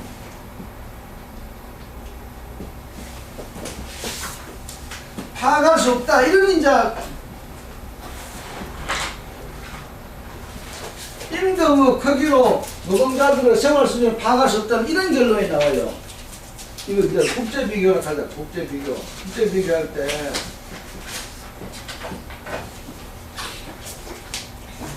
월급이라 할 때 뭐 한 달 월급 저쪽에 열대지방에서는 사실은 굉장히 덥고 이러기 때문에 옷이 필요 없잖아. 옷이 필요 없기 때문에 그만큼 옷값만큼은 돈을 안 받아도 살아갈 수 있는 거야. 그런데 한대지방에서는 옷이 많이 필요하니까 그만큼 임금이 올라가야 될 거 아니야. 그지? 그 때문에 그거 타고 임금이 올라간다 해가지고 생활 수준이 올라갔다 이렇게 이야기할 수가 없다 이런 이야기라고. 기본적으로는. 그게 이제 하나고. 그 다음에 두 번째는 이런 이야기. 내가 영국 이야기를 자꾸 했잖아. 영국에는 사회보장제도가 굉장히 잘 되어 있어요. 사회보장제도라 하는 건 실제로는 국가로부터 받는 거란 말이야. 국가가 전 국민들은 세금 받아가지고 그걸 가지고 하는 거란 말이야. 그렇기 때문에 기업에서 받는 임금 수준은 굉장히 낮아요. 기업에서 받는 임금 수준은 낮고 사회보장제도로부터 받는 교육이 공짜지 뭐 병원이 다 공짜지 실업수당 있지 여러 가지가 있잖아. 또 주택, 장기, 임대 주택, 공공임대주택 있지. 그 때문에 그거는 그래서 그거를 기업으로 받는 임금을 직접적인 임금이라고 해요. 직접적인 임금, 직접적, 다이렉트 웨이지스라 이렇게 이야기하고, 사회보장제도를 실제로는 이 사회적 임금이라는 말을 자꾸 쓰더라니까. 사회적 임금이라고 이렇게 쓰는데, 이래가 둘이 합쳐가지고 이제 임금 수준을 보락하는 건데, 그 말은 맞을 것도 같아요. 그 의미가 있는데, 이거를 나는 사회적 임금이라고 하는 그 용어는 옳지가 않다고 생각해요. 이게 사회적 임금이 아니에요. 노동자가 노동하는 대가로 이거 받는 게 아니라니까. 노동하는 대가로 받는 게 아니고 전 국민 모든 사람들이 그 사회의 사회보장으로서 받는 거다 이 말이야. 임금하고 관계가 있는 게 아니다 이 말이야. 이거는 임금하고 관계가 없어요. 그렇기 때문에 이거는 그냥 사회보장 혜택이라고 이런 식으로 하는 거지, 사회적 임금이라는 이런 식으로 임금이라고 잡아넣는 거는 난 반대야. 임금의 일부로서 정부로부터 교육 그런 걸 받아내는 게 아니다 이 말이에요. 자, 그래서 이제 그게 됐고, 그래 이제 재밌는 게 이제 또 하나 나온다. 이거 지금 여기 해놨네.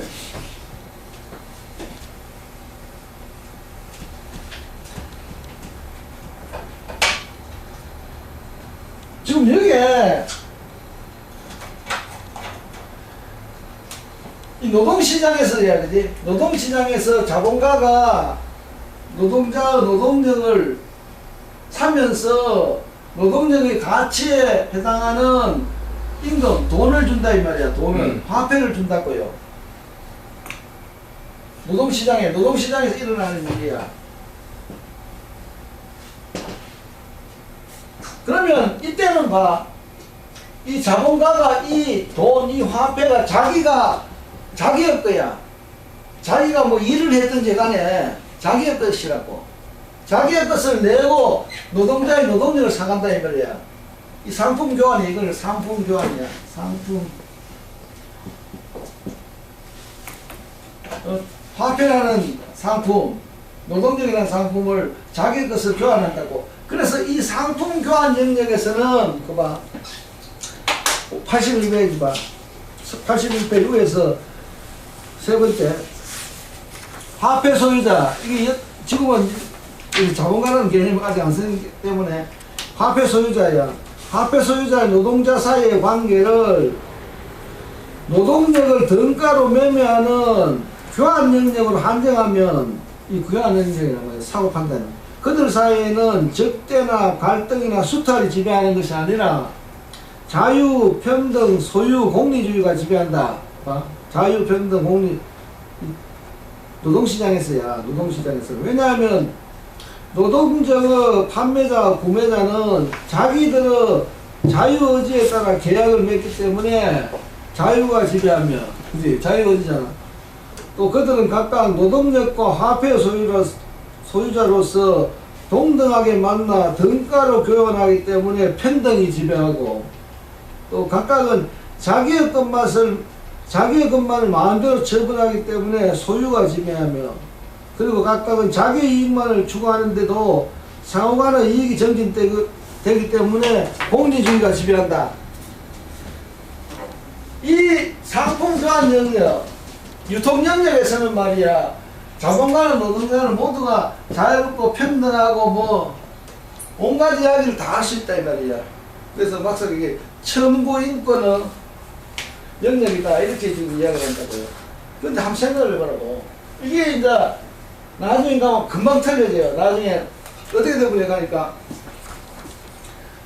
이거 자, 하루에 잉여가치를 20을 얻었다고요. 그 다음에 또 그러면 이걸 그냥 20%라 켜버리자고. 20%.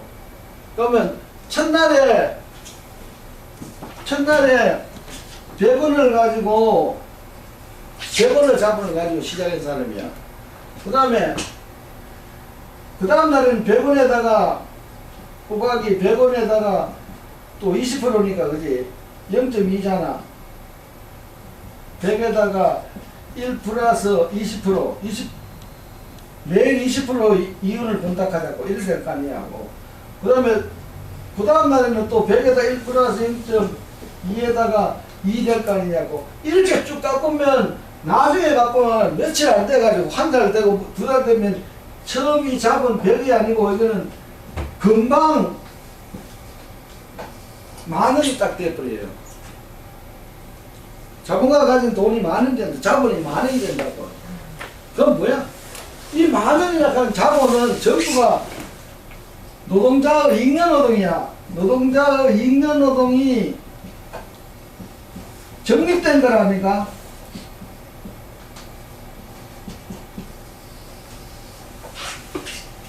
자본가들 가지고 있는 자본 전부는 노동자를 착취한 거라 이 말이야. 착취. 지돈이 아니라 이 말이야. 지돈은 100원뿐이었어. 이렇게 된다 이 말이야. 그래서 여기 지금 내가 지금 착취율하고 착취율 혹은 잉여가치율이라고 하는 게 뭐냐 하니까 여기 잉여가치에다가 임금이야. 임금 분의 잉여가치야. 노동력 가치. 그래서 여기서 지금 뭐야? 잉여가치가 20원이고 임금이 30원이니까 66.6%가 착취율이야. 그지? 그래서 이렇게 착취락하는 말이 그런 이야기야. 착취락하는 것이 하루 노동시간 중에서 일정한 부분을 자본가를 위해서 공짜로 일해주는 것이 그게 착취야. 자본가가 노동자를 착취한다 하는 게 그런 이야기야. 아니면 자본가가 노동자를 하루 동안 일시키면서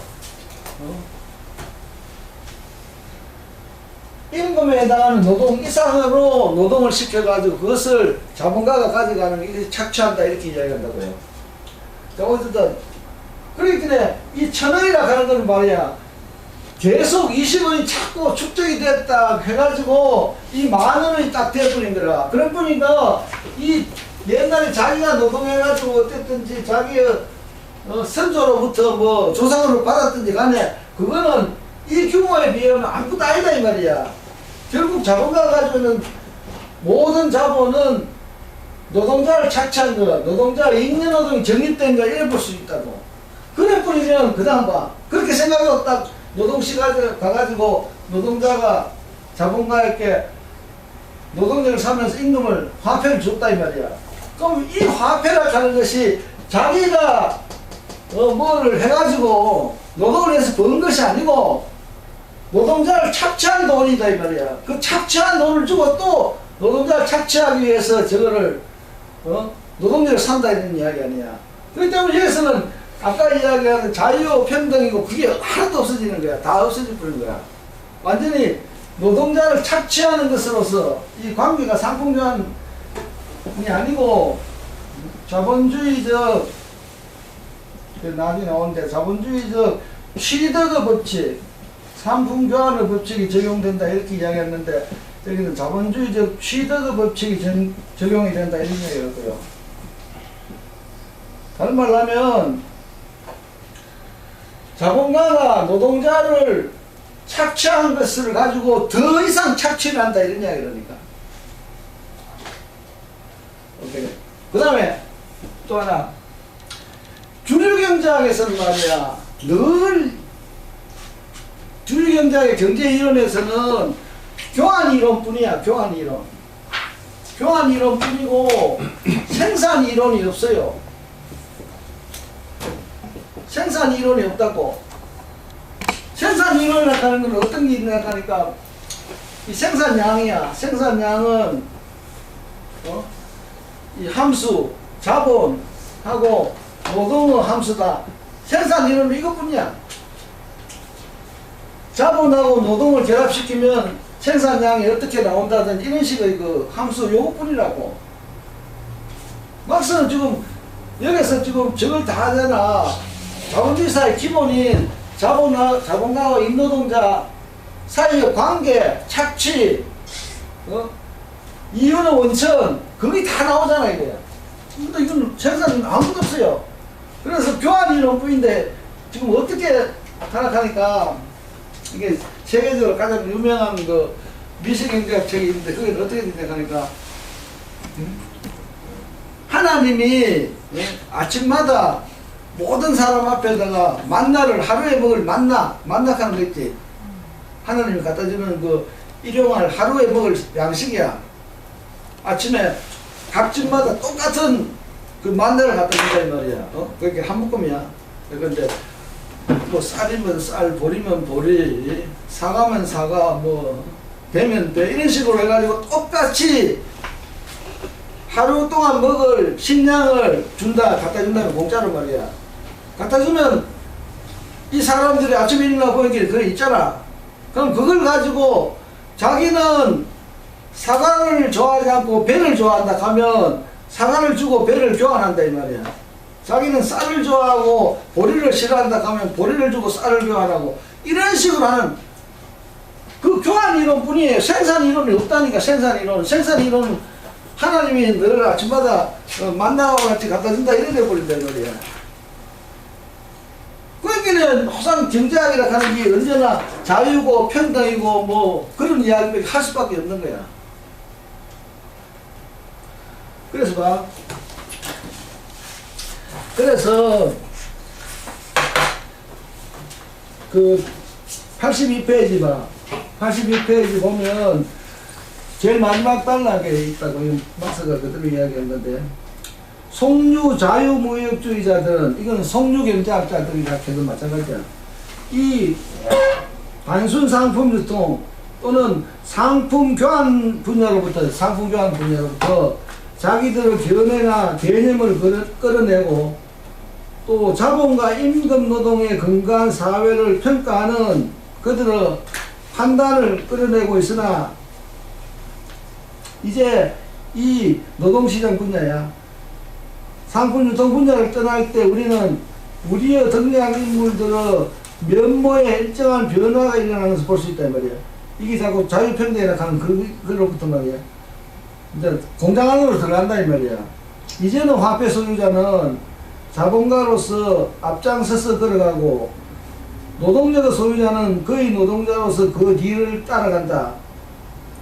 자본가는 거만하게 미소를 띠고 사업에 착수할 열의에 차 바삐 걸어가고 노동자는 자기 자신의 가죽을 시장에서 팔아버렸으므로 이제는 무두질만을 기다리는 사람처럼 급에 질려 주춤주춤 걸어가고 있다. 그러니까 유통 영역 시장에 하고 지금 공장하고 완전히 달라졌다 이런 이야기야. 그래서 이제 공장에 들어가서 이제 그 다음 3편 절대적 인재가치 생산. 절대적 인재가치 생산하는 건 딴 게 하나도 아니야. 그래서 금방 이야기할 수가 있어요. 지금 잉여 노동시간이 잉여 가치를 그대로 생산해내잖아. 그 때문에 절대적 잉여 가치 생산해가 뭐냐 하면 노동시간을 자꾸 연장한다는 거야. 임금은 하루에 30원을 줘놓고는 이걸 자꾸 연장을 해내는 거야. 예컨대 16시간을 노동을 시켰다 이러자고요. 그러면 이거 뭐야? 4시간이니까 그 다음에 또 잉여가치 20원이 더 생긴다 그래. 응? 16시간 14시간 14시간은 4시간이 더 되니까 20원이 더 하루에 임금을 30원을 주고는 잉여가치를 40원을 얻는다고 잉여가치를. 이런 식으로 자꾸 시간을 자꾸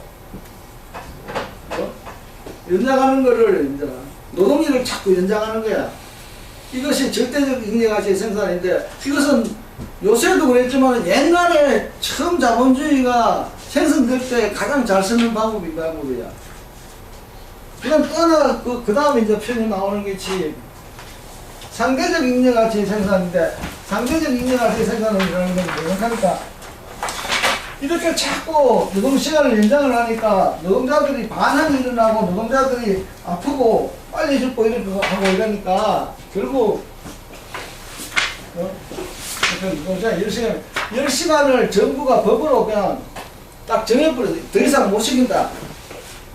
이래가지고 지금 6시간이고 4시간이잖아. 이럴 때는 이 잉여노동을 어떻게 증가시킬 거냐고. 잉여노동 증가시키는 방법 일로 갈 수밖에 없죠. 이쪽으로 4시간, 5시간, 6시간, 7시간 이런 식으로 가야 될 거 아니냐고. 그지? 그러면 따라서 임금이라 하는 것이 6시간 하다가 뭐 5시간 하다가 4시간 이런 식으로 자꾸 그래서 주어진 안에서 이 잉여노동 시간을 증가시키는 이 방법이 상대적 잉여가치 생산이라 이러는 거야. 이거는 이제 노동 생산성을 향상시킨다는 그런 다음 시간에 하자. 오늘 그만하자. 자, 질문이 있으면 질문하시고. 노동 강도도